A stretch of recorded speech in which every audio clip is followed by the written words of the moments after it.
Now, as far as things are concerned right now, we are talking about the direct India impact. And that India impact, first and foremost, is on the oil part of it, the crude part of it, the energy part of it, all of which we are now going to decode for you in terms of how things stand. Now, tensions in the Middle East have triggered massive turmoil in global oil markets.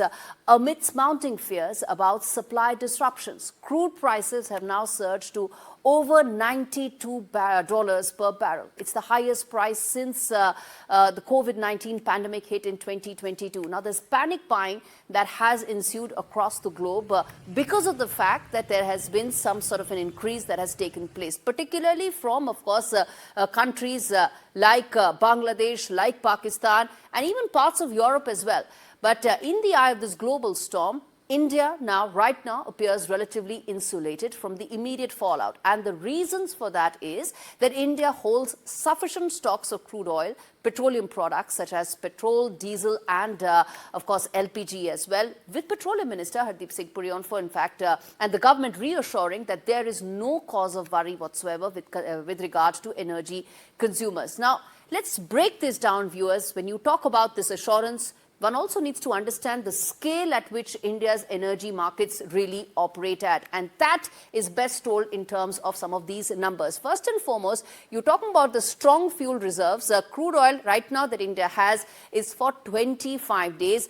And likewise for the refined products also, 25 days is the kind of robust reserves that India has right now.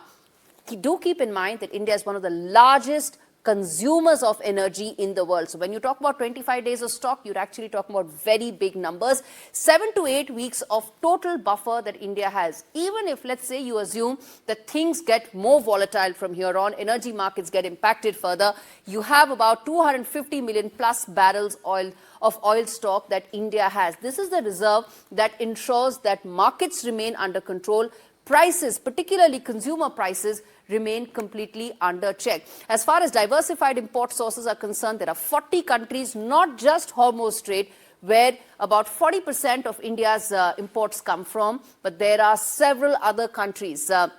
In fact, it includes not just the Middle East, but also Russia, US and Africa as well. When you talk about Russia, in fact, the government has said over 1 million barrels per day is the kind of imports that's coming in from Russia. That's very important. Now, let me walk you through quickly in terms of the refining capacity that India has. This is how the numbers stack up. 258 million metric tons per year and 210 to 230 million metric tons per year is the kind of consumption. What does that mean? It means capacity for exports. India has been exporting a large amount in terms of refinery. So there is a buffer that can be potentially used as well. Potentially because there are commercial interests involved. But this is where things stand right now, under control.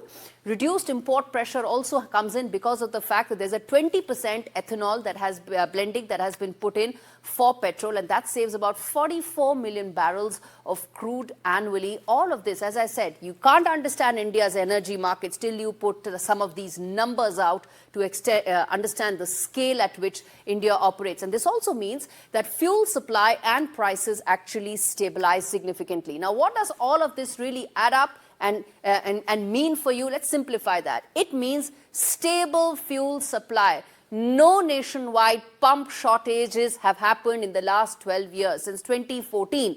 And that is the big takeaway that the government wants everyone to keep in mind. No shortages, no price hikes, no uncertainty, no volatility. What it means is continuity for every consumer. And I think that's most important.